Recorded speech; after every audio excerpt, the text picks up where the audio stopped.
వర్ణమాల అచ్చులు ఆ అమ్మ, ఆ ఆవు, ఈ ఇల్లు, ఈ ఈగ, ఉ ఉడత, ఊ ఉయ్యాల, రు ఋషి,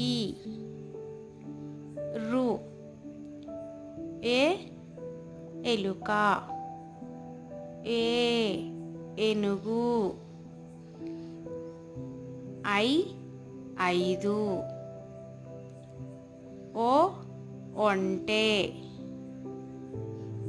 ఓ ఓడ, ఔ ఔషధం, అంకెలు.